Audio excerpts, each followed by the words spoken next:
जवाहर कला केंद्र के इस मुक्ताकाशी मंच पर आप सभी विशिष्ट मेहमानों, गुणीजनों और नाट्य प्रेमियों का हार्दिक स्वागत। पेड़ हमारे जीवन का अहम हिस्सा है। इस धरती के मंच पर सबसे उम्दा कलाकार अगर कोई है तो वो है पेड़। एक बेजुबान जीव होते हुए भी पेड़ एक साथ न जाने कितनी भूमिकाएं निभाते हैं। आज जवाहर कला केंद्र के इस मंच पर पेड़ों के लिए किए गए एक महान बलिदान की गाथा का प्रदर्शन होने जा रहा है। ये गाथा लगभग 300 वर्ष पहले 363 बिश्नोई जनों द्वारा पेड़ों के लिए दिए गए एक बलिदान की है।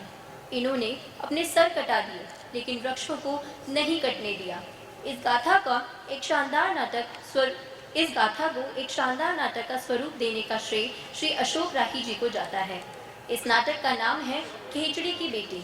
अशोक राही जी देश के जाने माने रंगकर्मी हैं। रंगीली भागमती, चंपाकली के राम रुपैया, विष्णुगुप्त चाणक्य, अजब की गजब कहानी जैसे अनेक नाटक आपने लिखे हैं, जिसके सैकड़ों शोज इस देश में हो चुके हैं। इतना ही नहीं, आपने रेडियो और टीवी के लिए भी धारावाहिक लिखे हैं और आपकी कहानी पर एक फीचर फिल्म भी बन चुकी है। अशोक राही जी ने हिंदी के प्रमुख समाचार पत्र में 19 वर्ष तक प्रतिदिन एक हास्य व्यंग्य पात करामात लिखा है। अशोक राही जी से सीखे अनेक युवा अभिनेता और अभिनेत्री आज फिल्म और टीवी के क्षेत्र में बड़ा काम कर रहे हैं। पिछले ही कुछ दिनों में अशोक राही जी के 3 नाटक मुंबई में खेले गए थे। अब मैं जवाहर कला केंद्र की अतिरिक्त महानिदेशक महोदया डॉक्टर अनुराधा गोगिया जी से अनुरोध करूंगी कि वे मंच पर आकर अशोक राही जी को सम्मानित करें।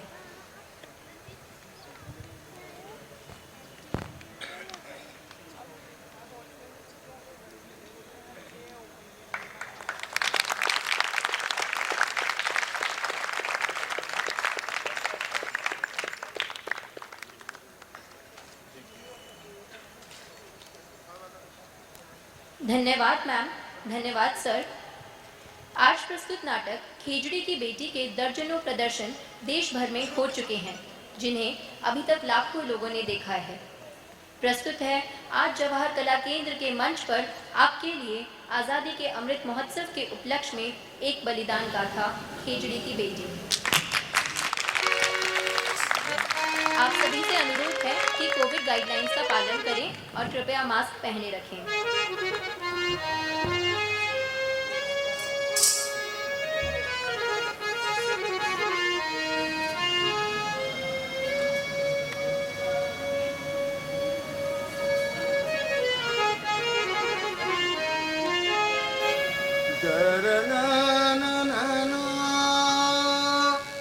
पहले नाम गणेश का लीजे शीश नवाए, जास कारज सिद्ध हो सदा मुहूर्त नाए। जाम्भोजी ने जो कहा उसका किया बयान, और कथा में जो लिखा उसका भी परमान। गोकुल जी बनिया लिखी साकी खेजड़ली, सबसे उसको सुनी गुणी और तुमसे कीनी। और जिसने भी उस साथी की महिमा कहीं बना, उसके भी हर हाल में विष्णु जी रहे सहाय।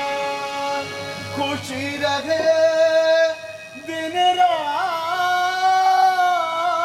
सब, कभी न हो दिलगी। महिमा उसकी भी रहे जिसका नाम राम।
आज तो है ना आप जाम्बोजी का कोई बखान करो। एक बार सब भाई हिंदू मुस्लिम सबे मिलके बोलो, बोलो जाम्बोजी महाराज की जय। लोहट पिता हासाजी माता, मनी ही मन न्योछार, अठौ बदी भादव सोम को जन्म्यो सिरजनहार। भाइयों, जाम्भोजी को जन्म संवत 1508 की भादोबदी अष्टमी को दिका नक्षत्र में गांव दीपासर में हुआ था। जम्भेश्वर तो अगम पुरुष था, बरस 7 संसारी, बाल लीला निर्हारी। बरस 5 22 पाले ताधिरुचारी, 11 और 40 सबद कथिया विनाशी। बाल ग्वाल गुरु ज्ञान मास दीन वरस 85। अरे वो तो एक इचरज हो, एक अचंभो हो, इसी कारण लोग उसे जाम्भोजी जाम्भोजी कहते। बोलते इतनो ही जितनी के जरूरत, तो लड़कपन में लोग उसे गहला गहला कहते। उसी गहले बावले से जब नागौर के मोहम्मद खां के भेजे काजी और राव लूणकरण के भेजे पंडित ने पूछा कि तुम हिंदुओं के हो कि मुसलमानों के, तो जाम्भोजी बोले, साचो हिंदू देव हूं, साचो मुसलमान को पी। खूब कही जाम्भोजी महाराज ने कि साचो हिंदू देव हूँ, साचा मुसलमान को पी। यही कारण है कि वो कहता था कि यदि दिल साफ है तो काबा इसी में। अरे जिसके मन में दया नहीं वो कैसा मुसलमान। मोहम्मद तो हलाली पुरुष था, तुम तो पशुओं को मारने वाले लोग हो। जब तक तू खुदा को नहीं जानेगा तेरी कुर्बानी बेकार। बिल्कुल सही कहा जाम्भोजी। हिंदुओं से कहता कि ये पत्थर की पूजा निस्सार है। अरे ऐसे से तो वो कुत्ते ही कहीं अच्छे हैं जो चोरों के आने पर घर वालों को भौंक कर जगा तो देते। बिल्कुल सही कहा जाम्भोजी, बहुत सही। तू जोगी हो गया पर गुरु ज्ञान नहीं पाया, ये तेरा पाखंड है। हिंदू होए के हरि क्यों ना जपियो, काए दह दिस दिल पसराए।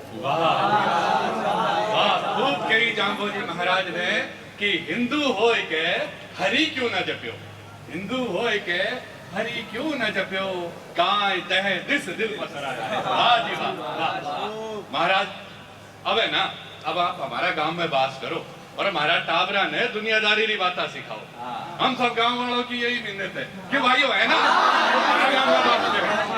अर्णदो जी, मैं थारी सबकी बात सिखा, पर एक साधु को भी आत्मसम्मान से जीना चाहिए। दे जी आप चिंता मत करो जी, आपको जीवना को इंतजाम तुम्हारे गांव के सिर क्यों भाइयों। ना भाइयों ना, हाँ अगर आप लोग मंदिर के पीछे वाली गांव की जमीन ओरण के वास्ते दो तो ठीक, मैं अपना पेट खातिर आप ही उगाऊंगा और खाऊंगा।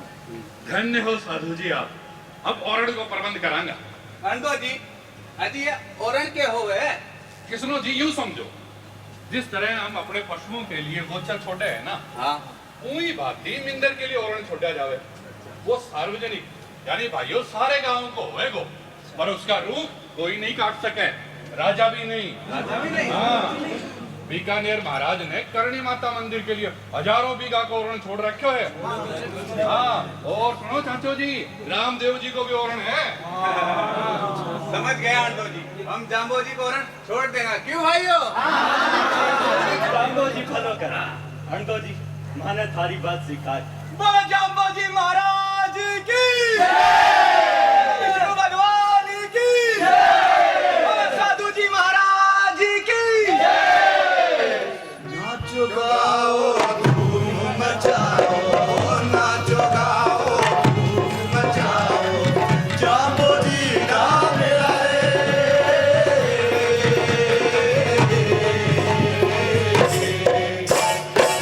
सोच समझ ले भला, ओ हीरा हमारा, सोच समझ ले भला, ओ सोच समझ ले भला, ओ हीरा हमारा, सोच समझ ले भला, ओ सोच समझ ले भला, ओ हीरा हमारा, सोच समझ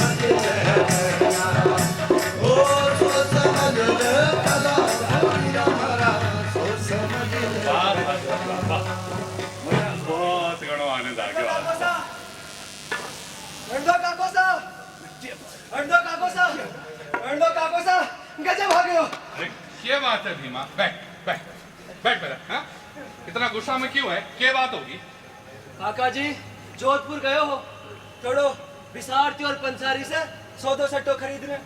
मैं जब बाजार में सदी पटवा की दुकान पर खड़े हो ना तो एक अजब ऐलान सुनो। के महाराज को ऐलान हो फौज में भर्ती हो को। अरे ना कोई दीवान गिरधरदास भंडारी को ढिंडोरो हो कि अब तो जनता ने धुआं पर भी कर देना होगा। के धुआं पर वसूली? हाँ चाचा जी हाँ, धुआं पर वसूली। एक बाखड़े में जितना चूल्हा उतनी ही वसूली। अरे या तो कोई इंसाफ कोनी। थोड़ी बहुत बच्चा पालने लायक मक्की ज्वार बाजरा होवे है उस पर भी लगा। घास मारी अलग से। महाराज मरे तो नुक्ते की वसूली, महाराज गद्दी पर बैठे तो निजरानो, ऊपर से ये महाराज के नाते रिश्तेदार जो जागीरदार बन गए। अजी शिकार खेलने आए तो नजरानो, ऊपर से मुफ्त चाकरी। बतालबा वसूला जाए जागीरदारों से, पर असल मार पड़े है जनता पर। अजी की सुनो जी, ये तो ये बताओ ये मतालबा के होवे। देखो चाचो जी, यूं समझो अगर महाराज मारवाड़ से बाहर कहीं लड़ाई में शामिल होवे तो जागीरदारों से मतालबा वसूल करे है, और जागीरदारों से लगान घास मारी चाकरी के नाम पर हम किसानन से ही वसूले है। लगान देवे जनता, और सोना चांदी हाथी सरोपाव, पालकी सरोपाव, कंठी दुपट्टा सरोपाव, कड़ा मोती मदील दुशाला, ये सब मिले महाराज साहब के बंधु बांधवों को, उनके जी हुजूरियों को। हे विष्णु, कैसा जमाना आ गया है। जाम्बो जी भलो करे महाराजा अजीत सिंह जो उन्होंने दिल्ली के बादशाह रफीउद्दर्जात पर दबाव डाल के औरंगजेब के जमाने के जजिया को हटवा दिया। अरे पहले तो तीरथ जानने पर भी कर देना पड़े। पर महाराज अजीत सिंह जी जमाने की बात ही कुछ हो। पर साधु जी महाराज, अब महाराज का बुढ़ापा आ गया है, राजकाज में उनकी कम चले है। राजकाज पर तो उनका वो दीवान गिरधरदास भंडारी हावी है, और महाराज कुंवर अभय सिंह वो दिल्ली दरबार में है, और उधर चाचो जी वो जयपुर का आमेर का सवाई जय सिंह वो मारवाड़ पर हावी होने की फिराक में है।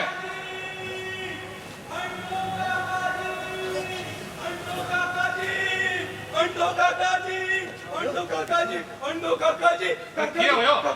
विमर्ता के जवान बेटे देराज को सांप ने काट लिया। क्या है विष्णु, गजब हो गया। अरे अरे देराज का तो अभी 15 दिन पहले ही क्या हुआ है। उसके मुंह से जान निकल रहा है, शरीर नीला पड़ता जा रहा है। काका चल चल भाई, चल। हानि लाभ जीवन मरण ये सब विधि के हाथ, पर तुम एक बार देराज को मेरे पास ले आओ। अगर उसके प्राण जाम्बो जी की मेड़ी के पास निकले तो इससे अच्छी बात दूसरी नहीं होगी। जी महाराज। भाई तू रुक जा, तू जल्दी से काशी की थाली, नीम की पत्ती और मोर पंख ले आ। जा। बिसन बिसन तू भड़ी रे प्राणी, बिसन मणंता अनंत गुणों, आसा सास निराश भैलो, पाओ मोख द्वार खिड़ो।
राज का काल अभी नहीं आया है, तुम सब चुप हो जाओ।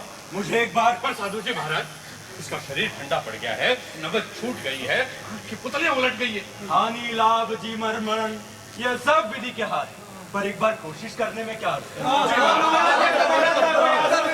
भाई बजा रे बजा।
ले भाई मर्दाना, अरे वाह, तेरी बहू के भाग्य से तेरा बेटा जी उठा। महाराज, मैं, मेरा बेटा और मेरा ये सारा परिवार सब जामोजी की अमानत है। जाओ, गाते बजाते घर जाओ। नाचो गाओ धूम बजाओ, नाचो गाओ धूम बजाओ, जामोजी राह बेला रे।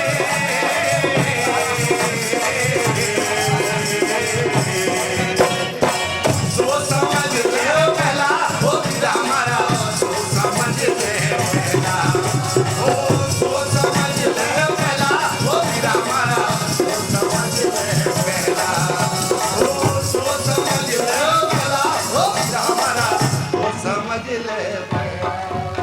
वाह साधु जी वाह, आपने तो चमत्कार कर दिया। ये चमत्कार नहीं अंडो जी, चिकित्सा। चिकित्सा? हाँ, चिकित्सा।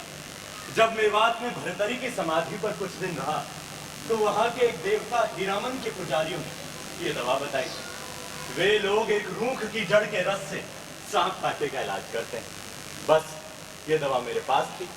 तो फिर महाराज ये ढोल मजीरा तमाशा झाड़ फूक आग ये सब किस लिए? ये ढोल मजीरा आग ये सब तो दिखावा है अंडो जी, जिससे बीमार और उसके सगे संबंधियों को विश्वास हो जाए।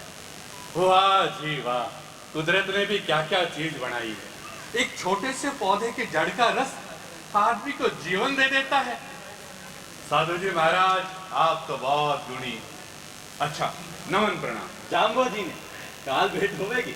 अंडो काका जी, अंडो काका जी, अंडो काका जी, अंडो काका जी, अंडो काका जी, अंडो अरे ये बात है जोधा, तू किले से कब आया? काका जी गजब हो गयो। जोधपुर नरेश महाराज अजीत सिंह का उनके बेटे भगत सिंह ने कत्ल कर दिया। क्या? देखो सिंहासन का हाल, देखो सिंहासन का, ओ देखो सिंहासन का हाल, देखो बाप का खून किया बेटे ने, बाप का खून किया बेटे ने, चेहरे पर न मलाल, देखो सिंहासन का हाल, देखो सिंहासन का हाल, ओ देखो सिंहासन का हाल, देखो सिंहासन का हाल। तख्त का झगड़ा चले महल में, अजब हुआ ये खेल। तख्त का झगड़ा चले महल में, अजब हुआ ये खेल। हो प्रजा की परवाह किसे है, हो प्रजा की परवाह किसे है, जीना हुआ मुहाल। देखो सिंहासन का हाल, देखो सिंहासन का हाल, ओ देखो सिंहासन का हाल, देखो सिंहासन का हाल। राजपुत्र मिल बैठ के करते धरती के टुकड़े, राजपुत्र मिल बैठ के करते धरती के टुकड़े। जनता मारी मारी फिरती, कौन सुने दुखड़े, जनता मारी मारी फिरती, कौन सुने दुखड़े। ओ खंजर के खून और लालच, ओ खंजर के खून और लालच, कैसा है जंजाल। ओ सिंहासन का हाल, देखो सिंहासन का हाल, ओ देखो सिंहासन का हाल, देखो सिंहासन का हाल। यह प्राणी स्वप्न में भी अपने सगे संबंधियों, विदेशियों, मित्रों के प्रति मन में ईर्ष्या रखते हैं या उनका अहित करते हैं। उनके लिए गरुड़ पुराण में महारौरव नरक का प्रावधान है। अपने बंधु बांधवों की हत्या करने वाले को यमदूत गरम गरम खंभों से लिपटा कर हजारों वर्षों तक भयानक यातनाएं देते हैं। मारवाड़ नरेश की जय हो, मारवाड़ नरेश की जय हो, मारवाड़ नरेश की जय हो। एक महत्वपूर्ण सूचना है महाराज। पंडित जी, अब आप ही पूजा निपटाएं। भगवान आपका भला करे महाराज। आपके प्रतापी पिता महाराज अजीत सिंह को स्वर्ग में स्थान हो। शांति शांति शांति शांति। आपकी आज्ञा अनुसार महाराज अजीत सिंह को स्वर्ग पहुंचाने के बाद आपका अनुज भगत सिंह जोधपुर में अकेला पड़ गया है स्वामी, और आपके दूसरे छोटे भाई राज सिंह, आनंद सिंह और मारवाड़ के सरदार कुंपावत उदावत ने आपके षड्यंत्र के खिलाफ विद्रोह कर दिया है स्वामी। षड्यंत्र? कैसा षड्यंत्र? बूढ़े महाराज राज पिपासु, काम पिपासु हो गए थे। भगत सिंह ने जो किया हमारी आज्ञा से किया। उस बूढ़े राज पिपासु के संग इन्हें भी कत्ल क्यों नहीं कर दिया? कि आस्तीन के सांप अभी तक जिंदा क्यों है? सुना है हुकुम कि आनंद सिंह को आमेर नरेश सवाई जय सिंह का आशीर्वाद प्राप्त है। दिल्ली इस समय बहुत अस्थिर है भंडारी जी। बादशाह नासिरुद्दीन मोहम्मद शाह सदा शक्तिशाली का साथ देता है। पिछले 10 वर्षों में मोहम्मद मुअज्जम, मोइनुद्दीन जहांदार शाह, फर्रुख सियर, रफीउद्दरजात, रफीउद्दौला एक के बाद एक बादशाह बने और खाक में मिल गए। दिल्ली की आबो हवा ही खूनी हो चली है महाराज। यहाँ दाएं हाथ का बाएं हाथ पे भी भरोसा नहीं बचा। तख्त के लिए कब कौन किसका दोस्त हो जाए और कब कौन किसके कलेजे में कटार घोंप दे, कह पाना मुश्किल है हुकुम। हम खुद जल्द से जल्द मारवाड़ लौटना चाहते हैं भंडारी जी। महाराज, बादशाह राशर अख्तर नासरुद्दीन मोहम्मद शाह ने आपको राज राजेश्वर का खिताब बख्शा है और दिल्ली दरबार की सनद भी आपको मिल ही गई है। बस एक बात, सभी जागीरदार सम्मान और औहदे के भूखे हैं भंडारी जी। जोधपुर के पहले दरबार में हम जागीरदारों और सरदारों को इकहरी और दोहरी ताजीम देंगे। बाह पसाब, हाथ की कुरब, सिरे की कुरब, सोना, हाथी सरोपाव, पाल की सरोपाव, चांदी, घोड़ा, कंठी, दुशाला सभी को खुले हाथ बांटेंगे। पहले दरबारे खास में ही हम स्वर्ण लुटा देंगे। फिर देखता हूँ कौन याद करता है स्वर्गीय महाराज। और आमेर नरेश सवाई जय सिंह का क्या होगा हुकुम? सुना है उनके एक रूपवती कन्या विवाह योग्य है। क्या आमेर नरेश हमें अपना दामाद बनाकर स्वयं शक्तिशाली नहीं होना चाहेंगे? वाह वाह वाह स्वामी वाह, खूब दूर की सोची आपने। लेकिन आपका छोटा भाई भगत सिंह को तो नागौर देना ही पड़ेगा भंडारी जी। उसी ने तो हमारे रास्ते का पत्थर हटाया है। भगत सिंह को हम राजा धीराज की उपाधि और नागौर का राज्य देंगे, लेकिन कुछ गांव निकालने के बाद। वाह स्वामी वाह। और इस सेवक के लिए क्या आज्ञा है हुकुम? आप और आपके सगे संबंधी जोधपुर राज्य के दीवान होंगे। खजाने की चाबियां आपके पास होंगी। आप तो हमारे खास सलाहकार रहेंगे भंडारी जी। जय हो राज राजेश्वर अभय सिंह की जय, प्रजा पालक प्रभु की जय। जय हो कैसी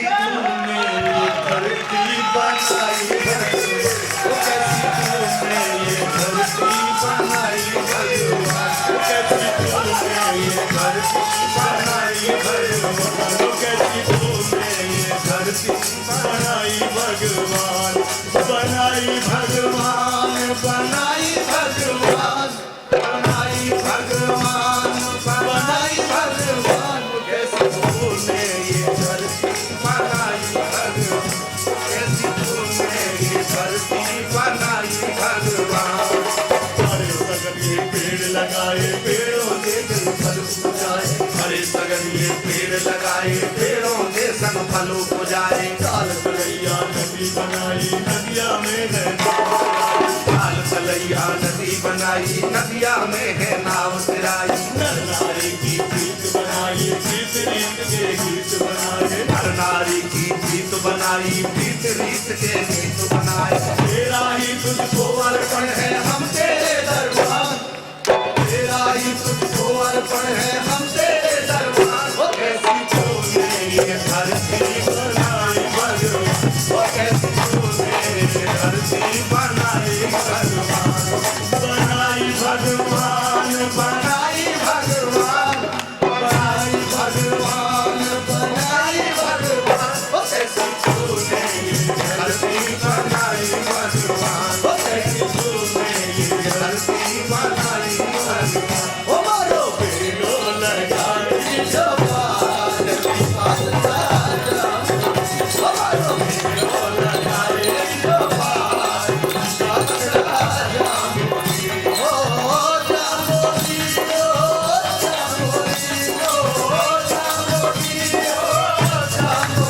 ओ मारो बेलो लगाई जवान राजा ओ मारो बेलो लगाई जवान राजा हर आंगन में दीप जलावा हर आंगन में भोग लगावा हर आंगन में दीप जलावा हर आंगन में भोग लगावा आज देव भगवान आज देव भगवान हमारा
देखो आज है ना 3 बरस बाद सावन की बौछार पड़ी तो साधु जी महाराज आज तो आप रामायण को कोई प्रसंग सुनाओ मैं रामायण का प्रसंग सुनाओ। सुनाता हूँ भाइयों, सुनाता हूँ। आज मैं आप लोगों को मेहोजी गोदारा की लिखी रामायण को एक प्रसंग सुनाऊंगा। सुनाओ सुनाओ। जब भगवान श्री राम अपनी सौतेली माता कैकेयी के वचनों को निभाने 14 वर्ष के लिए जंगल को चले गए। जंगल में रहते रहते उन्हें 10 बरस बीत गए। उन्होंने अपनी एक कुटी बनाई और अपनी भार्या सीता के संग कंद मूल फल खाते और अपना जीवन निर्वाह करते। एक दिन वनवासियों का एक दल श्री राम के पास आया। उन वनवासियों के मुखिया ने श्री राम से कहा कि हे श्री राम, आप राजपुत्र हैं, आप अपने भाई लक्ष्मण और स्त्री सहित पिछले 10 बरस से इस जंगल में रह रहे हैं। बात तो सही। यहाँ के कंदमूल फल खा रहे हैं, जंगल का उपयोग कर रहे हैं। ठीक बात है भाई। बदले में आप इन जंगलों को क्या दे रहे हैं? अगर आप इन जंगलों का भला नहीं कर रहे हो तो आपको क्या हक है यहाँ पर रहने का? क्या अधिकार है आपको इस वन संपदा के उपयोग का? हाँ, बात तो ठीक है। प्रभु श्री राम मुस्कुराए और बोले, हे वनवासियों, आप सब मेरे संग आओ। ये कहकर श्री राम उन्हें अपनी पर्णकुटी के पीछे ले गए। वहां एक बहुत बड़ा तालाब बना हुआ था।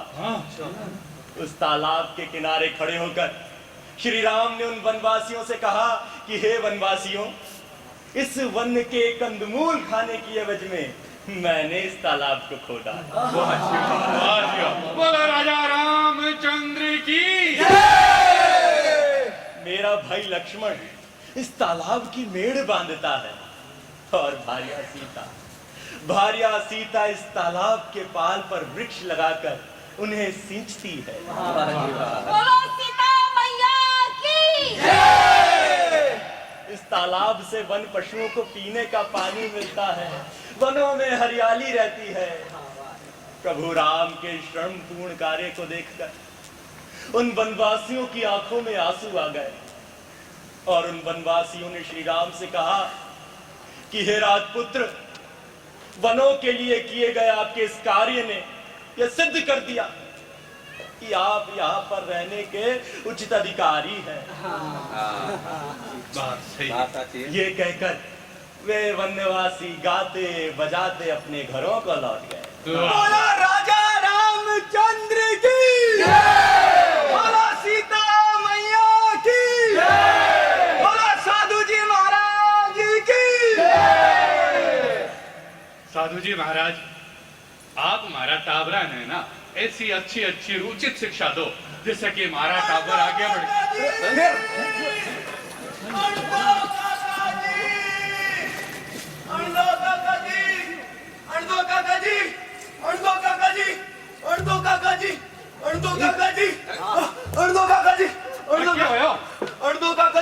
गोचर में पशु चराने गए हो तो वहाँ देखो कि जोधपुर के कारीगरों की टोली खड़ी है और उनके हाथ में लकड़ी काटने के औजार भी है। जरूर वो लोग पेड़ काटने हैं। मैं उनको मुर्दा फोड़ दूंगा। चलो देराज, मैं भी तुम्हारे साथ चलता हूँ। पहले पूरा हाल तो मालूम करो। अड़दो काका जी, रोको इन नौजवानों को, देश में आकर कुछ भी कर डालेंगे। अमरता बिल्कुल ठीक कह रही है देराज। पहले पता तो चले कि वो यहाँ आए क्यों हैं, क्या चाहते हैं और किसने उन्हें भेजा। अणदो जी, मैं जाकर उन कारीगरों के मुखिया से बातचीत करता हूँ। बिना पूरी जानकारी के उत्तेजित होना ठीक नहीं है। बात सही है। सुनो किसनो जी, चाचो जी और रामदेव, तुम तीनों साधु जी के साथ जाओ और उस कारीगरों के मुखिया को यहीं बुला लाओ। जाओ। और सुनो सुनो, ये लाठियां यहीं छोड़ के जाओ। देराज, तू यहीं रुक जा। इधर सावन की पहली फुहार के संग ये कैसे बिकता। माँ, ई वक्त तो खेत क्यारी सीखा को है। जमानो ही पलट गयो है बेटी। पाप न करी रे प्राणिया, देखी अंधारी राती, सूर सवारो ऊपसी, बची पड़सी प्रभाती। तू सही कहो अमरता, जमाना में पाप बहुत बढ़ गए हो। तभी तो 3 बरस बाद सावन में जो ढंकी बौछार पड़ी और उस पर यह विपत्ति। हमें माफ करो चौधरी साहब, पर दीवान जी का हुक्म तो बजाना ही पड़ेगा। क्या हुक्म है दीवान जी का? दीवान जी ने हुक्म दियो कि खेजड़ली गांव में जाके पेड़ काटो। तुमने अगर एक भी पेड़ के हाथ लगाया तो मैं तुम्हारा माथा फोड़ दूंगा। ठंडी करके खा दे रहा काका जी खड़े हैं। पर दीवान गिरधर दास भंडारी को लकड़ियों की क्या जरूरत पड़ गई? हाकिम की बात तो हाकिम ही जाने चौधरी साहब। कोई कहता है कि महाराज साहब को किला बनवाने के लिए चूना पकवाना है और कोई कहता है कि राजेश्वर ने आमेर की राजकुमारी से ब्याह किया है, सो रंग महल के किवाड़ बनवाने हैं। पितृहंता राजकुमारों के रंग महलों को सजाने के लिए हरे पेड़ कटेंगे। हे विष्णु, सद्बुद्धि दे इन्हें। देखो कारीगर, हम नहीं चाहते कि यहाँ कोई फसाद हो। तुम लोग तुरंत यहाँ से वापस चले जाओ। लेकिन हम दीवान जी को क्या जवाब देंगे? दीवान से कहना कि खेजड़ी के पूतों ने अपने पेड़ कटवाने से इनकार कर दिया है। राज, तू फिर बोला। देखो कारीगर, 2 दिन बाद हम लोग खुद ही दीवान जी से मिलने जोधपुर आएंगे। हम अर्ज करेंगे दीवान जी से, अरदास करेंगे कि वो हमारे पेड़ काटने का आदेश वापस ले ले। ठीक है चौधरी साहब, लेकिन दीवान गिरधरदास भंडारी भी अपनी बात से नहीं मुकरता। वो जो कहता है वही करके दिखाता है। तो विष्णु भी अपनी बात से नहीं मुकरता कारीगर। अरे दीवान ने तो राजा को वचन भरा होगा, मगर हमने वचन भरा है 3 त्रिलोकी के नाथ भगवान विष्णु को, गुरु जम्भेश्वर जी को वचन भरा है, पेड़ तो हम नहीं कटने देंगे। ठीक है साहब, हम चलते हैं। आप हमारे पीछे पीछे जोधपुर आ जाओ। जोधपुर आना मत भूल जाना चौधरी साहब। कहीं दीवान गिरधरदास भंडारी के खौफ से खेजड़ी के धौरों से आगे पांव ही ना। चुपती जुबान मत बोल कारीगर। पर हम गांव वाले सीधे सच्चे लोग जरूर हैं, पर इसका ये मतलब नहीं कि हम कायर भी हैं। पर अपने पेड़ बचाने के लिए दीवान से तो क्या, यमराज से भी मिलना पड़े तो हम जरूर मिलेंगे। तुम चलो अपनी सांडनी पर सवार होकर, हम आ रहे हैं तुम्हारे दीवान गिरधरदास भंडारी से मिलने। गिरधर भंडारी ने सुना जब कारीगर से हाल, मन ही मन में वो हंसा, चेहरा कर लिया लाल। ग्रामीण आएंगे जब मैं उनको खूब धमकाऊंगा, जितना रुपया ऐठ सका उतना निकलवाऊंगा। चौथ का खजाना है काली और चौथ मराठों को देनी। राजा जी को फुर्सत है कहाँ, ये सारी आफत है मेरी।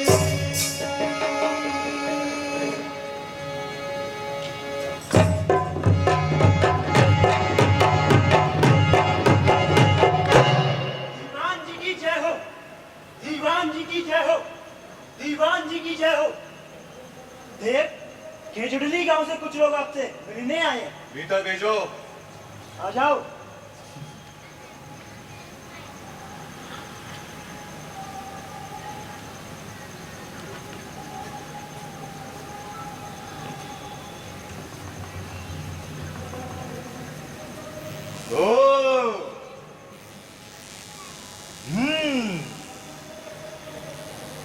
अच्छा,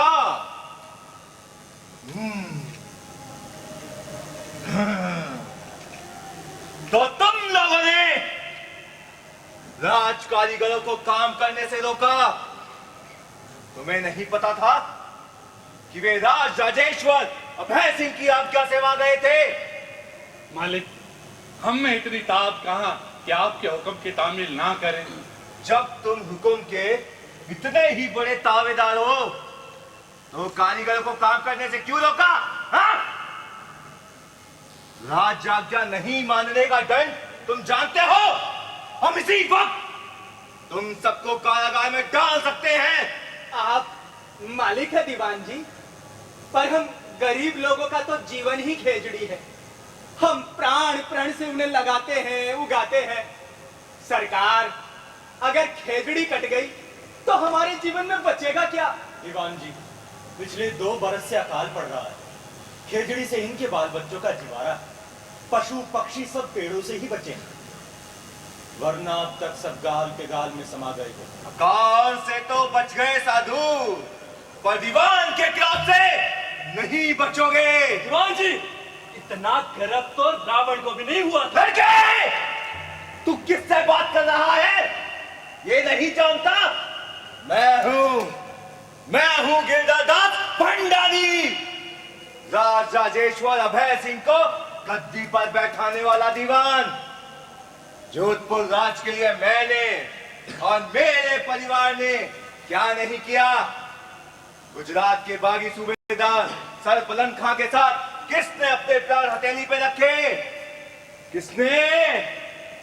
मैंने। मराठा साहू के मंत्री बाजीराव के संग संधि करने कौन गया था? मैं। मेरे पुल के भंडारी अनूप सिंह ने गुजरात का राजकाज चलाते समय कुर्बानी दी थी। महाराज अजीत सिंह का वकील कौन था? भीम सिंह भंडारी। मारवाड़ पर भंडारियों के एहसानों को मत भूलो तुम। अपनी मातृभूमि के लिए कुर्बानी देना कोई एहसान करना नहीं होता भंडारी। आपके और आपके भंडारी खानदान के खूब चर्चे हमने भी सुना है दीवान जी। आमेर नरेश कवाई जय सिंह के साथ षड्यंत्र करके महाराजा अजीत सिंह की स्वर्ग यात्रा का प्रबंध भी सुना है भंडारी रघुनाथ ने ही किया था। मौत ना चाहिए तेरे सिर पे। इसे माफ करो दीवान जी, ये नादान लड़का है, इसकी तरफ से मैं माफी मांगता हूँ। काका जी, तो चुप कर देना, अब की बार बोला तो मैं तेरी जुबान खींच लूंगा। हमें माफ करो दीवान जी। तुम सब मेरी आंखों से दूर हो जाओ, परंतु जाने से पहले एक बात कान खोल कर सुन लो। अगर अब की बार पेड़ काटने में बाधा डाली तो परिणाम ठीक नहीं होगा, समझे? दरबान, धक्के मारकर इनको हवेली से बाहर निकाल दो। हाँ।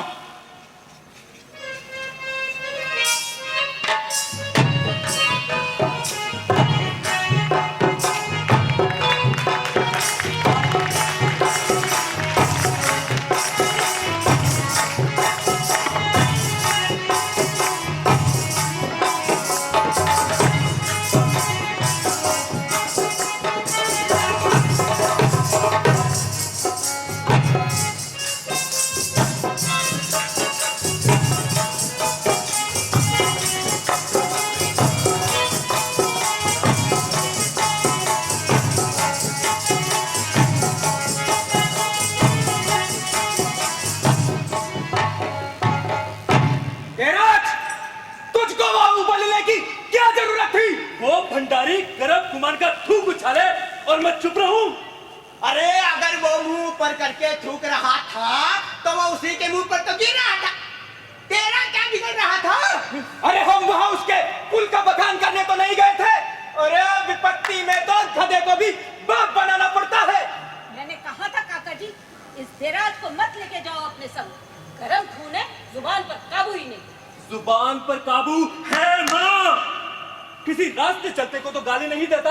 अगर तू वहां होती, उस भंडारी की बात सुनती और चुप रहती, तब देखता। खैर, जो हो गया सो हो गया। अब की बार हम महाराज अभय सिंह से मिलने की कोशिश करें। महाराजा अभय सिंह? भूल जाओ अंडो जी, एक तो महाराज साहब को फुर्सत ही कहा।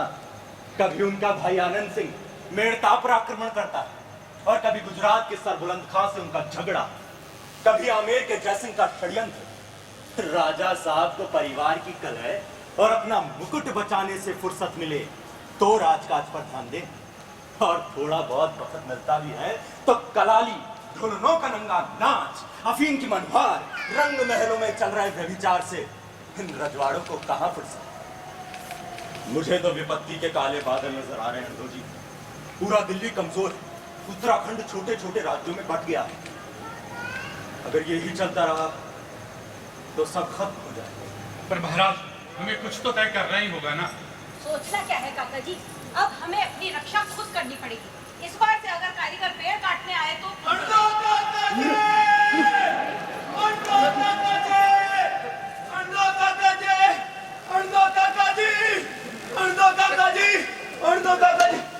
काका जी, एक बार फिर वो कारीगर आ गए हैं। सिपाही भी है। तो ठीक है, रामू खिजर कजोड़ मेरा जाबा उठाओ लाठियां। आज उन कारीगरों और सिपाहियों को देख लेते हैं। चलो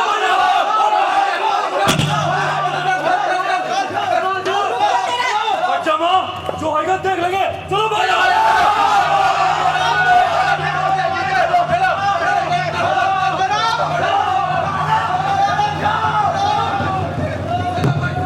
इन्हें रोको काका जी। अमरता, उठती आंधी, चढ़ती जवानी और धमकते खून को कौन रोक सका है? वे जो कर रहे हैं करने दो।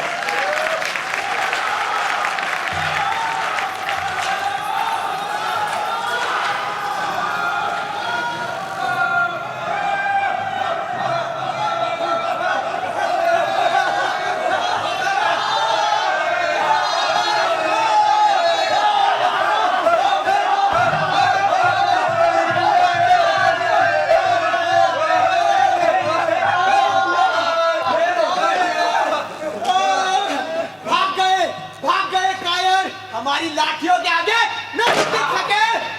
लो चाचो जी, बचा लिए हमने पेड़। शाबाश देराज, शाबाश। शाबाश। आज हमारे नौजवानों ने अपनी ताकत से दिखा दिया कि वे राज के उस हुक्म को नहीं मानते जो हमारे जीवन का ही दुश्मन हो। और हम झगड़ा टंटा नहीं चाहते, पर हमारी शांत जिंदगी में कोई पत्थर फेंकेगा तो हम चुप नहीं रहेंगे। वो लोग जंभेश्वर के ओरण से खेजड़ी काटने आए थे। अरे खेजड़ी तो जीवन है हमारा। खेजड़ी के लिए तो पोलावास के बूढ़ा एचना मेहता ने चैत बदी 30-1700 को तलवार से अपना शीश काटकर खड़ाना किया था। कर्मा और गौरा ने अपनी जान दे दी थी। खिवजी, मोटो और नेटू ने अपने प्राणों का बलिदान कर दिया था। जाम्बोजी ने अपने 29 नियमों में कहा है कि जीव दया पालनी, रूख लीलो नहीं खावे। संत जंभेश्वर ने साफ साफ कहा है, हरि कंकहरी मंडप बेड़ी ता हमारा बासा। संत जाम्बोजी ने अपने जीवन काल में अकाल देखा था। बूंद बूंद पानी को तरसते बच्चे, अन्न के एक एक दाने को बिलखते लोग। अरे बागड़ देश के टीलों में वे इसीलिए रहे थे क्योंकि वे गरीब जनों के कष्टों को जानते थे। हाकिम गिरधरदास भंडारी की तरह नहीं, जो राज का खजाना भरने को हम गरीबों को पेट पर ही लात मारे हैं। भाइयों, आपने काले नाग की पूंछ पर पांव रखा है, वो पलट कर वार जरूर करेगा। काले नाग को लफ्ज़ से नहीं रोका जाता है काको जी। खैर, अब तुम लोग अपने घरों को जाओ।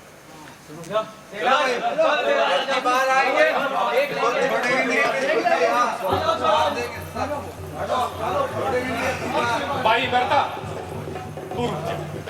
ये बात है काका जी। इमरता, हाकिम गिरधरदास भंडारी चुप बैठने वाला नहीं है। वो जरूर कोई बखेड़ा खड़ा करेगा। देख, देराज है, उसका खून गर्म। तू उसे कुछ दिनों के लिए कहीं बाहर भेज दे। कितने भेजू काका जी? भाई, कई महीनों से तू बहू को पीहर से बुलाने की बात कर रही थी, सो तू देराज को उसके ससुराल भेज दे। वो हमेशा मरने मारने को उतावला रहता है। मगर ऐसे वक्त तो वो नहीं जाएगा महाराज। भाई, पुचकार के, लड़के, रोधो के उसे बाहर भेजना जरूरी है मरता। ठीक है महाराज, आप कहते हैं तो भेजूंगी, पर पता नहीं वो जाएगा कि नहीं जाएगा। जाएगा। साधु जी, अब हमें क्या करना? जब एक बार बीड़ा उठा ही लिया अणदो जी, तो सोचने से क्या होगा। लड़कों को तैयार रखो। काला नाग दिल में करवट बदल रहा हो, जरूर वार करेगा। हाकिम मत हर जी हड़ी दे जियो जकियो दाव डाकर करी दंड मांग स्या किण विधि करो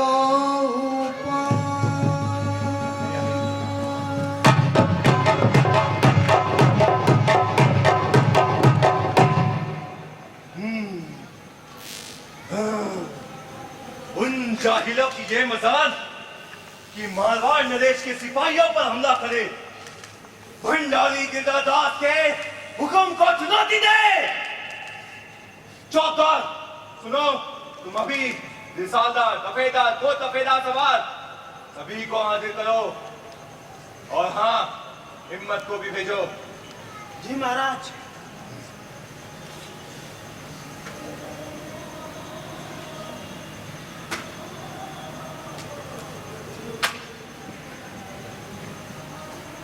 हुकुम भंडारी जी। हिम्मत, महाराज की क्या खबर है? हुकुम, राज राजेश्वर अभय सिंह जी को डेरो इस वक्त नागौर में। हमारे आदमियों की खबर है कि बस वो जोधपुर कूच करने ही वाले हैं। इसका मतलब जो कुछ भी करना है महाराज के जोधपुर आने से पहले ही करना है। कोतवाल, रिसालदार, दफेदार, दो दफेदार, सवार सब हाजिर है सरकार। भीतर भेजो।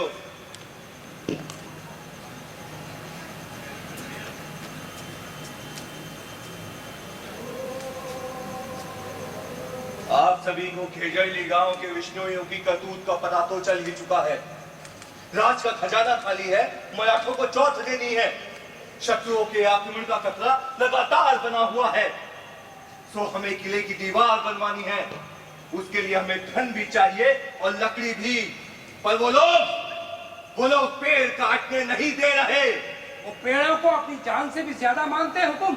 आदमी को सबसे ज्यादा अपनी जान प्यारी होती है दफेदार। और फिर उन लोगों ने तो राज आज्ञा का उल्लंघन किया है। उसका दंड तो उन्हें मिलना ही चाहिए।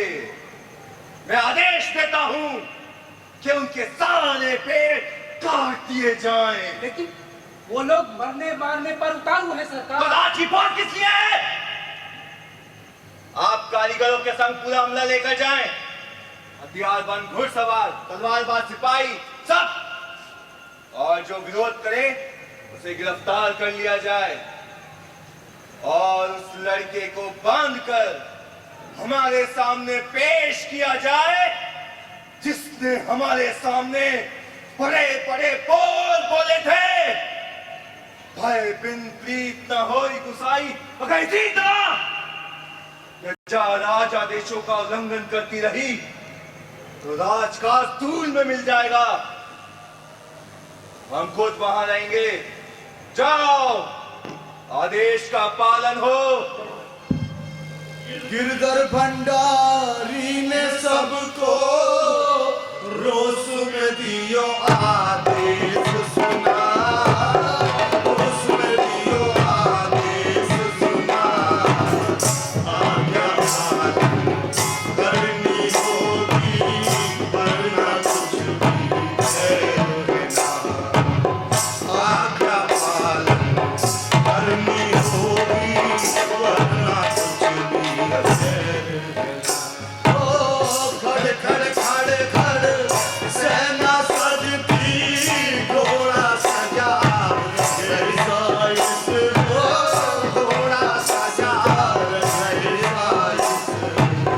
हाथी और तोप तमंचा गिनती में देवाल।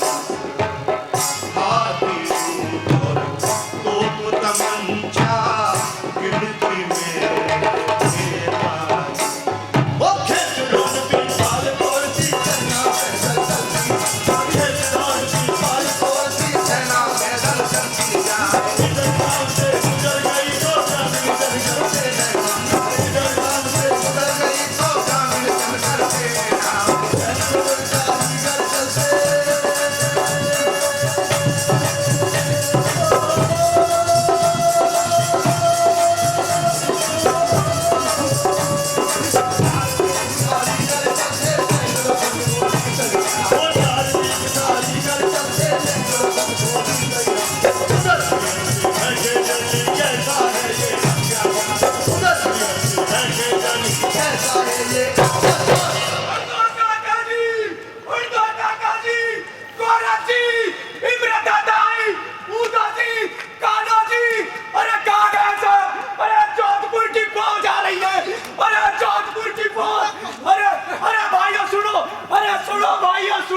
जोधपुर की फौज आ रही है। अरे भाइयों सुनो, आगे आगे कारीगर, पीछे पीछे पैदल सिपाही।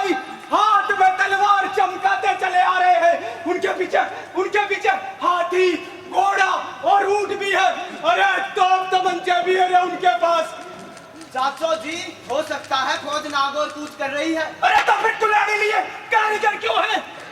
समझने को कुछ बाकी नहीं रहा काका जी। काला सांप करवट बदल रहा है। तो हमारे हाथों में भी चूड़ियां नहीं है मरता काकी। आने दे, आज देराज होता तो देख लेते इन्हें। गहले हो गए हो, बावले हो गए हो। राज की खुली फौज का सामना इन लाठियों, दरातियों और हंसियों से करोगे। अरे चूटी की तरह मसल डालेंगे तुमको हमको। मैं कहती हूँ बेवकूफी मत करो और फेंक दो ये लाठियां, दराते और हंसियां। और तो काका जी समझाओ इन्हें। अमरता ठीक कह रही है, फेंक दो अपनी अपनी लाठियां और निहत्थे उन क्रूर जालिमों के सामने खड़े हो जाए। अरे वो रुपया चाहते हैं, कहां से दे रुपया? गरीब के बड़े खजाने भरे हैं। अरे हमें नहीं चाहिए राजपाट, हमारे पेट की आग को हम भी बुझाते हैं कड़ी मेहनत से। और उसके लिए गरीब का जीवन क्या जीवन? भाइयों मैं तो कहता हूँ मत फेंको लाठियां। अगर वो 10 को मारेंगे तो 5 को हम भी स्वर्ग पहुंचा देंगे। बात तो समझो किसको जी। बात तो समझ में आ रही है मरता। अरे क्या आज के दिन के लिए ही तूने देराज को खेजड़ली से बाहर भेज दिया था? क्रोध ने तुम्हारा भेजा खराब कर दिया है चाचो जी। देराज गरम खून है, उसे भेजने के लिए मैंने ही अमरता से कहा था। हम अगर हथियार फेंक भी दे तो क्या? अरे वे तो धन के लुटेरे हैं। अरे हमने रुपया नहीं दिया तो वे खेजड़ी काटेंगे और रुपया हमारे पास है नहीं। अगर उन्होंने एक भी खेजड़ी पर कुल्हाड़ी चलाई तो मैं उनकी जान ले लूंगा। नहीं, वो एक भी खेजड़ी पर कुल्हाड़ी नहीं चला सकते। कौन रोकेगा उन्हें? मैं रोकूंगा, तुम रोकोगे, चाचो जी रोकेंगे, अमरता रोकेगी, चीमा रोकेगी। सुन लो कान खोलकर, हम सब मिलकर रोकेंगे। अरे राज की खूनी फौज का मुकाबला करना व्यर्थ है। वे सब तरफ से हम पर भारी हैं। उनके हाथों में चमकदार तलवारें हैं, धारदार कुल्हाड़ियां हैं, तोप तमंचे हैं, पर हमारे पास उनसे भी बड़ी ताकत है। वो लोग जान ले सकते हैं तो हम जान दे सकते हैं। हम कुछ समझे नहीं काका जी। अमरता, हम साका करेंगे। हाँ, साका। सत्ता के नशे में चूर हाकिम गिरधरदास भंडारी की मती मारी गई है। पर वो ताकत को ही दुनिया का सबसे बड़ा हथियार समझता है, पर उसे नहीं मालूम कि हमारे पास उससे भी बड़ा। सुनो सुनो सुनो सुनो सुनो सुनो सुनो राज राजेश्वर महाराजा अभय सिंह जी का हुक्म, हाकिम गिरधरदास भंडारी का। खेजड़ली गांव के निवासियों, आप लोगों को ये चेतावनी दी जाती है कि अब की बार अगर कारीगरों के पेड़ काटते समय किसी ने भी कोई गड़बड़ी की और राजाज्ञा नहीं मानी तो सभी को बंदी बनाकर कड़ा दंड दिया जाएगा। राज के काम में कोई भी दखल ना डाले। सुनो सुनो सुनो सुनो सुनो सुनो हुक्म हाकिम भंडारी का। सुनो सुनो सुनो। अरे बना ले हमें बंदी, डाल दे हमें जेल में, चढ़ा दे हमें सूली पे। है जाम्बोजी, कैसा राज है ये? खेजड़ी वालों, तुमने सत्ता को चुनौती दी है, तुमने राज आज्ञा का उल्लंघन किया है।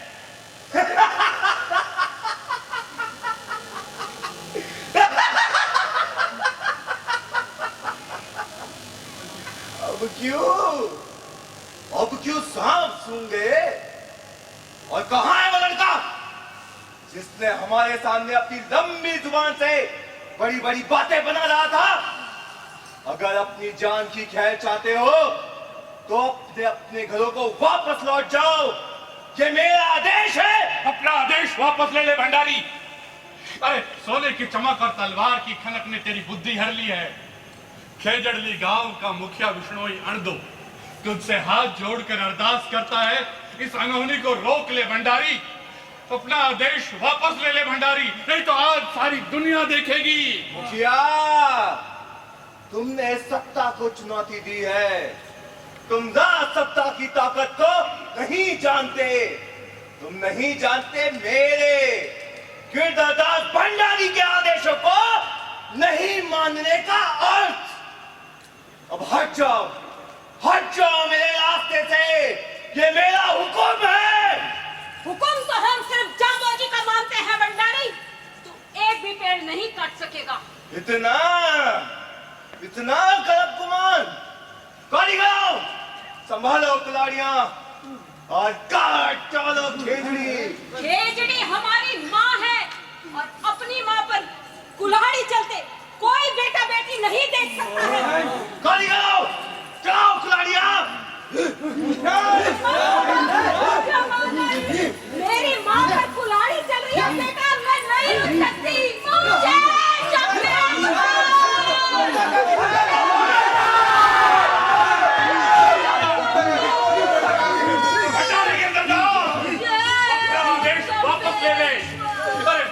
खेजड़ी को जान से ज्यादा मानते हैं।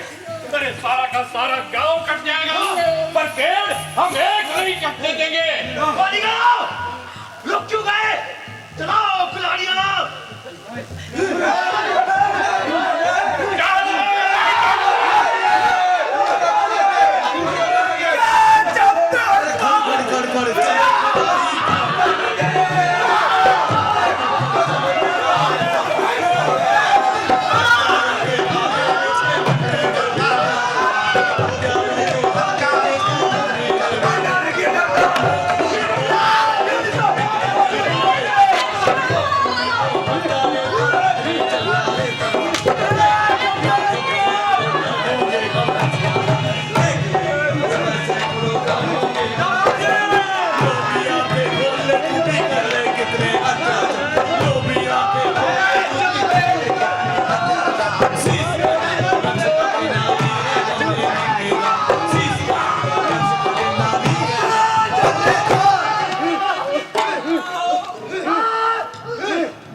अपमान मत कर इनके बलिदान का। भंडारी को अपनी हिम्मत मरने दे जराज। जिंदगी भर ये खून इसकी आंखों में तैरता रहेगा। इन लोगों ने जो बलिदान दिया है वो तो अमर रहेगा, पर मैं इस मिट्टी की सौगंध खाकर कहता हूं कि इस राजा का राज नहीं चलेगा। इसके भाई बंधु ही इसको सिंहासन से उतार कर धूल में मिला दो। साधु साधु साधु साधु ये माफ कर दो। साधु साधु साधु ये सब माफ कर दो। साधु जा भंडारी जा,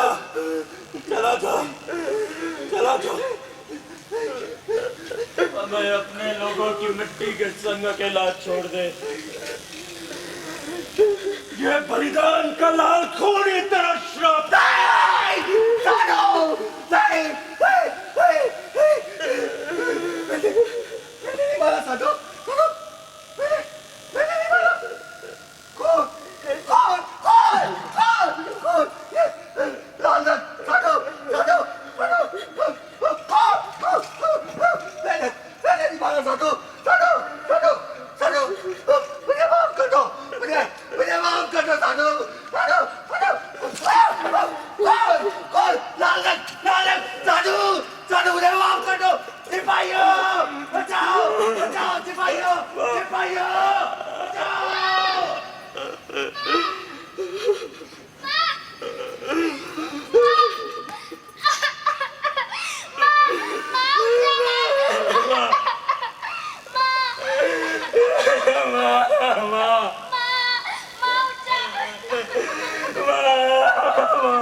भाई बंधु और कुटुंब कबीला,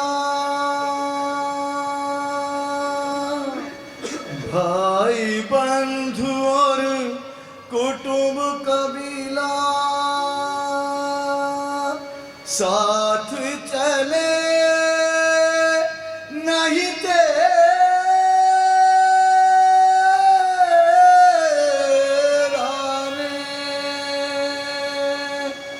रूख देवता रूख प्राण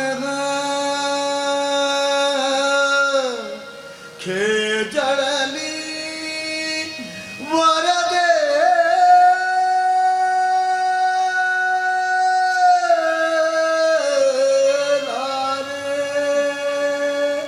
खेजड़ली वरद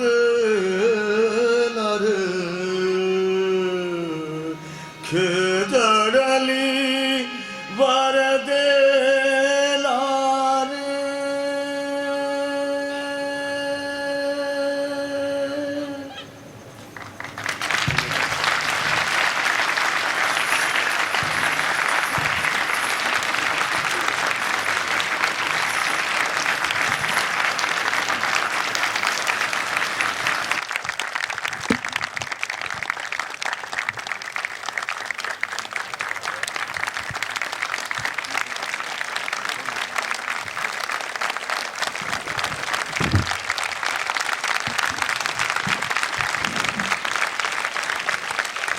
शुक्रिया दोस्तों।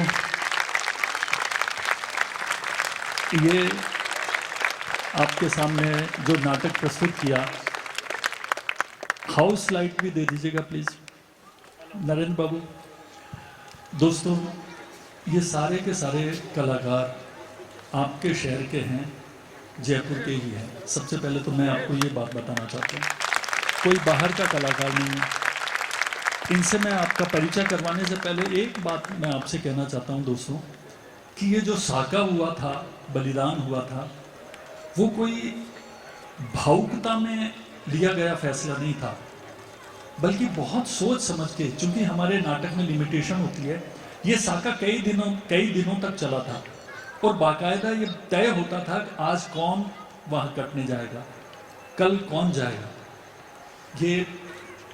ये ऐसी मिसाल है दुनिया में जो सिर्फ हमारे वीरों की धरती पर ही मिलती है। ये बहुत बड़ी बात है दोस्तों। मैं इनका आपसे परिचय कराना चाहता हूँ। अनदोजी के रूप में श्री अनिल भागवत। अनिल भागवत बहुत एक अच्छे अभिनेता हैं और इन्होंने अपने आप को बहुत अच्छा तैयार किया है। हालांकि रेलवे में बड़े अधिकारी हैं, लेकिन थिएटर करते हैं, ये इनकी खूबी है। भंडारी के रूप में हनी मिश्रा, साधु जी नितिन सैनी, बहुत युवा हैं ये साथी। चाचो जी संजय महावर, कृष्णो जी अनिल बैरवा, अमरता रुचि भार्गव, रुचि गोयल। दोस्तों, रुचि जी की कहानी मैं हमेशा सुनाता हूँ और वो सुनाना इसलिए भी जरूरी होता है कि कैसे आदमी अपनी जिजीविषा से आगे बढ़ता है। आज से करीब 6 वर्ष पहले, रुचि जी 6 साल, 5 साल या 6 साल, 9 साल, 9 वर्ष पहले रुचि जी एक बार मेरे पास आई और कहने लगी कि सर मैं थिएटर करूँगी। मैंने कहा आपकी इतनी उम्र हो गई? इन्होंने कहा सर मेरा कारण दूसरा है। उन्होंने कहा कि मुझे कैंसर हो गया और कैंसर से उबरने के बाद मैं रंगमंच करने आई हूँ। और दोस्तों ईश्वर की मेहरबानी है, और न केवल यहाँ बल्कि समाज के लिए भी खूब काम करती हैं रुचि गोयल। चीमा प्रतिभा पारिक बहुत प्रतिभाशाली बच्ची है। अभी 10 दिन पहले इसने अजब चोर की गजब कहानी नाटक में रानी का रोल किया था। देराज की पत्नी शिवानी तिवारी, शिवानी बिल्कुल नई हमारे साथ जुड़ी हैं। कुछ दिनों बाद ये विदेश चली जाएंगे, लेकिन इन्होंने ये आज इस नृत्य किया। देराज योगेश जांगिट, भीमा रोनी सिंह, जोधा रजत शर्मा, कारीगर अमर सिंह जी। अमर सिंह जी ने जब ये इस नाटक का पहला शो हुआ था तब से हमारे साथ काम कर रहे थे। बीच में ये 10 साल के लिए गायब हो गए। इस बार आए तो फिर हमने इनसे रिक्वेस्ट की कि अमर सिंह जी आइए, और अपने कितनी इंटेंसिटी से। रामजस जय सोनी, पंडित और हिम्मत के रूप में भूपेंद्र नागर, कोत दफेदार मनोज गुजर, दफेदार राघव राजपूत, अभय सिंह और ऊंट आधार कोठारी। ये एक कलाकार की शिद्दत होती है कि वो अभय सिंह एक मुख्य भी करता है और फिर उसके बाद में ऊंट बन के भी आ गया। शाबाश अभय।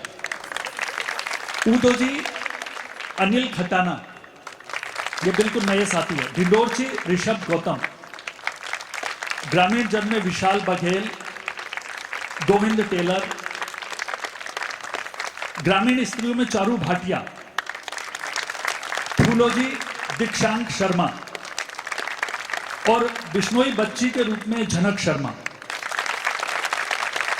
झनक की एक छोटी सी कहानी सुन लीजिए दोस्तों की। इसका पहला शो हुआ था तो जो रोल ये झनक कर रही है वो इसकी मां ने किया था। झनक हमारे साथ आई है। दोस्तों अब मैं इनके जो हमारे साथी हैं, मुख्य गायक श्री दिलीप भट्ट, दिलीप भाई आइए। दिलीप जी, दिलीप तमाशा घराने के बहुत बेहतरीन कलाकार हैं दिलीप भाई। अभी उनका आज एक शो और चल रहा है, उसको छोड़ के यहाँ आए, अभी वो चले गए। आप इनका सुनिएगा कभी। संगीतकार में मुकेश वर्मा सोनी। मुकेश नौटंकी के बहुत अच्छे गुरु हैं, और अभी 10-15 दिन पहले कहाँ पे भटिंडा में अपनी नौटंकी प्रस्तुत करके आए। नगाड़ा में श्री गोपाल खींची। गोपाल जी नगाड़ा के रेडियो के एक क्लास आर्टिस्ट हैं और कितना बेहतरीन नगाड़ा बजा। ढोलक में श्री रूप सिंह जी, और वस्त्र विन्यास में मधु शर्मा, रूप सज्जा में रवि बाका, हमारे मित्र रवि, आमतौर पे वो मंच पे नहीं आते। मंच सहायक मनीष कुमार और यशवंत सिंह। आइए इधर आइए। प्रकाश मेरे दोस्त और बहुत जाने माने रंगकर्मी श्री नरेंद्र अरोड़ा। नरेंद्र जी आइए।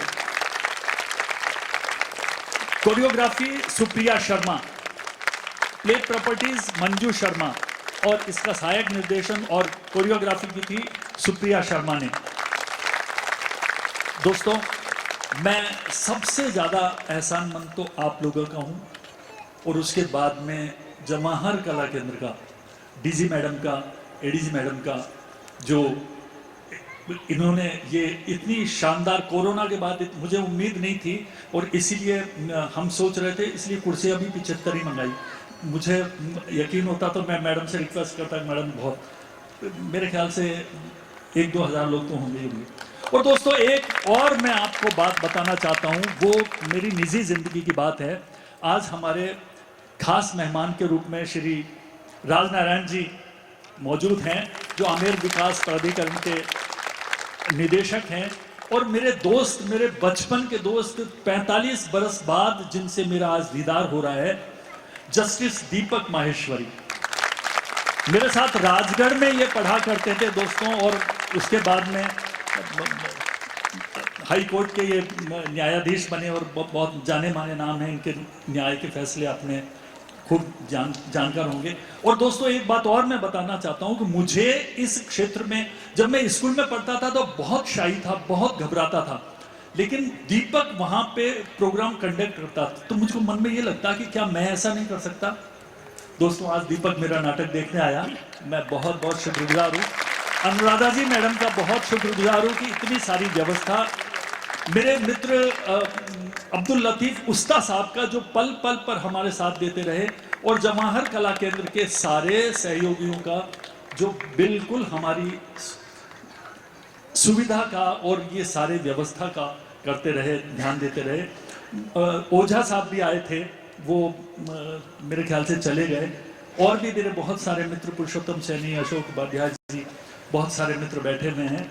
और मैं आपको बस एक अंत में मैं ये ज़रूर कहना चाहता हूँ मित्रों कि अभिनय बहुत अच्छी कला है। आप अपने बेटे बेटी अगर अभिनय से जुड़ना चाहते हैं, मैं ये नहीं कहता कि आप उनका कैरियर बनाएं, कैरियर तो वो इंजीनियर, इनमें से कई सारे लोग दूसरे काम भी करते हैं, लेकिन आदमी को कितनी बड़ी टीम का एक कोऑर्डिनेशन न जाने क्या क्या सिखाता है, अब वो कहने का अब समय नहीं है। और मैं एक बार पुनः अनुराधा मैम का बहुत बहुत धन्यवाद करता हूं। और चलिए जवाहर कला केंद्र की तरफ से आप सब लोगों का, मैम आके कुछ बोलिए प्लीज प्लीज। और राजनारायण जी भी, आप भी बोलिए सर। दीपक जी, दीपक भाई आप भी प्लीज आइए।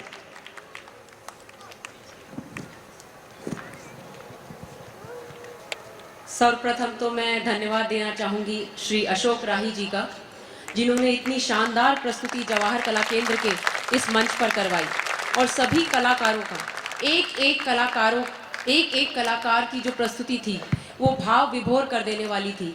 और मैं मानती हूँ कि जवाहर कला केंद्र की जो ये धरती है आज पूरी भावों से भर गई, भावातिरेक हो गई है, क्योंकि ऐसा बलिदान और ऐसा त्याग की मिसाल अद्भुत है, और ऐसी मिसाल हमारे यहाँ ही मिल सकती है। तो बिल्कुल मेरे पास शब्द नहीं है आपकी इतनी सुंदर प्रस्तुति को अभिव्यक्त करने के लिए। मैं बहुत बहुत धन्यवाद देती हूँ, आपने इतना सुंदर नाटक का मंचन हमारे जवाहर कला केंद्र में करवाया। और मैं सभी ऑडियंस का भी धन्यवाद देती हूँ कि आप सभी ने इतने एकाग्र मन से इस प्रस्तुति को देखा। बहुत बहुत धन्यवाद आपका, बहुत बहुत साधुवाद। जी सर आइए। दोस्तों एक नाम मुझसे छूट गया, श्री हेतराम जी बिश्नोई, जिनके घर बैठ के, ये राजस्थान पुलिस के बहुत बड़े अधिकारी रहे हैं। हेतराम जी आइए, इनके घर पे बैठ के इसकी पहली नींव इस नाटक की बड़ी थी। आइए सर प्लीज।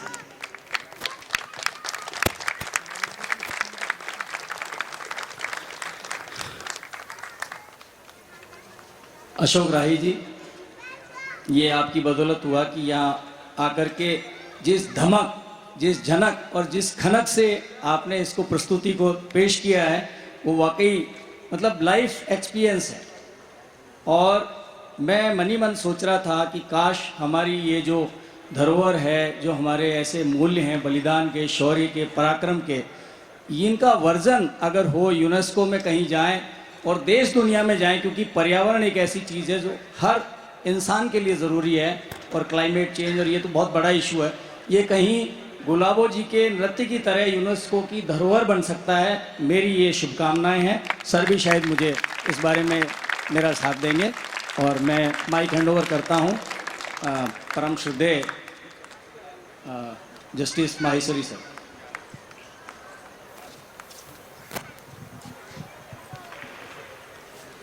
आज वाकई मैं अभिभूत हूँ हमारे बचपन के साथी अशोक राही के साथ ये उनकी प्रस्तुति देखकर इतना अच्छा लग रहा है। बचपन की कई यादें मन में तरोताज़ा हो रही हैं। सबसे अच्छी बात यह है कि पर्यावरण जो सबसे बड़ा इशू है आज के ज़माने के लिए, जिसके ऊपर सारे विश्व का, ब्रह्मांड का अस्तित्व टिका हुआ है, उस इशू को हमारी धरती ने, इस शौर्य और वीरता की धरती ने इतने वर्षों पहले समझा और उसके लिए इतनी बड़ी कुर्बानी दी। आम आदमी, एक ग्रामीण परिवेश से उठा हुआ आदमी इस बात को समझता है, ये हमारी ही धरती की विशेषता है। और जो भावना थी उस समय बलिदान की, उसको उतनी ही सजीवता से यहाँ पर उजागर किया, प्रस्तुत किया। ये इन कलाकारों की महानता है और अशोक राही जी का नेतृत्व है। इसके लिए बहुत बहुत सारी टीम को बहुत बहुत साधुवाद।